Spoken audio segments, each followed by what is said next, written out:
नमस्ते दोस्तों, विज्ञान भैरव तंत्र की इस यात्रा में आपका स्वागत है। आज हम 17वें सूत्र की ओर चलेंगे। 17वें सूत्र में शिव भगवान कहते हैं, मन को भूलकर मध्य में रहो तब तक। आइए इस सूत्र को समझने का प्रयास करें।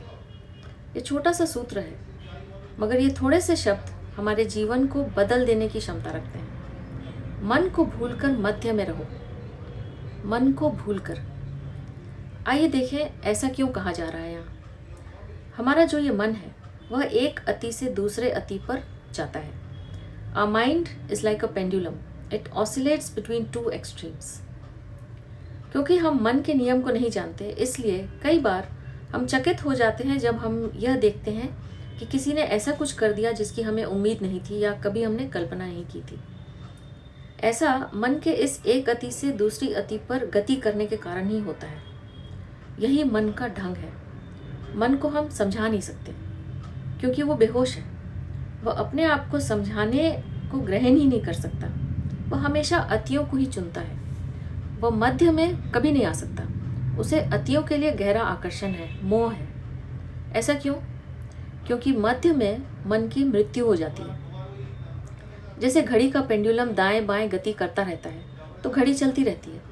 वो रुकता है तो गति बंद हो जाती है, घड़ी भी बंद हो जाती है। उससे ऊर्जा ही मिलती है दाएं बाएं गति करने से। एक अति से दूसरी अति का एक वर्तुल बन जाता है। मन भी बिल्कुल पेंडुलम जैसा है। अगर आप निरीक्षण करेंगे तो आप पाएंगे कि जैसे ही हम एक अति के पक्ष में निर्णय लेते हैं तब मन हमें दूसरी अति के तरफ खींचता है। जैसे हम पहले क्रोध करते हैं, उसके बाद पश्चाताप करते हैं और यह एक वर्तुल बन जाता है। It becomes a vicious cycle. मन क्रोध से पश्चाताप और पश्चाताप से क्रोध के बीच में डोलता रहता है।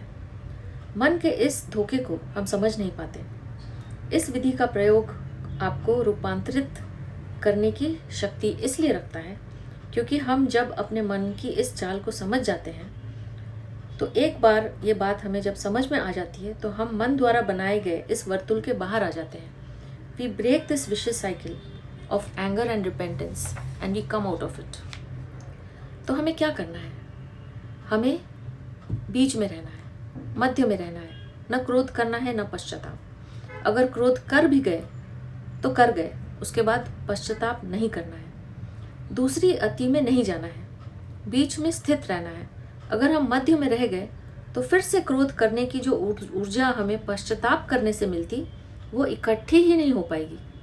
इसलिए इस सूत्र में शिव भगवान ने कहा, मन को भूलकर मध्य में रहो तब तक। इसमें जब तक का क्या अर्थ है?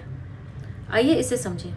जब तक यानी कि जब तक हमारा विस्फोट न हो जाए। मतलब यह कि जब तक मध्य में रहना है, जब तक मन की मृत्यु न हो जाए तब तक मध्य में रहना है। तब तक मध्य में रहना है जब तक मन से अमन न हो जाए। अगर मन हमेशा दो अतियों में है तो अमन जरूर मध्य में होगा। मगर मध्य में रहना सुनने में तो आसान लगता है, पर यह काम है जरा सा कठिन। और ये हमें तब पता चलेगा जब हम इसका प्रयोग करेंगे, एक्सपेरिमेंट करेंगे। मुश्किल तो है, मगर लगातार प्रयोग से ऐसा कर पाना बिल्कुल संभव भी है।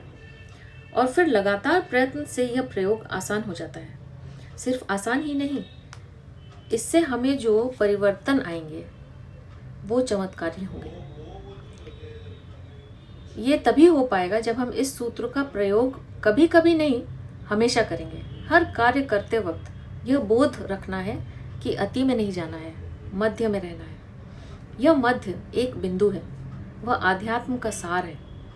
बुद्ध भगवान ने भी मिडिल पाथ का जो रास्ता बताया वो यही मिडिल पाथ है।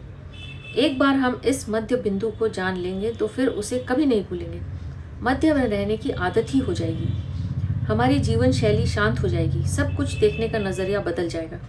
हर बात की विपरीतताओं को ध्यान में रखकर उनके बीच में अपने आप को स्थित रखना है हमेशा। इतना अद्भुत है ये सूत्र। आप भी इस सूत्र में बताई गई इस विधि का प्रयोग कीजिए और देखिए कि आपके अंदर कैसे कैसे परिवर्तन आते हैं। आपका बहुत बहुत धन्यवाद।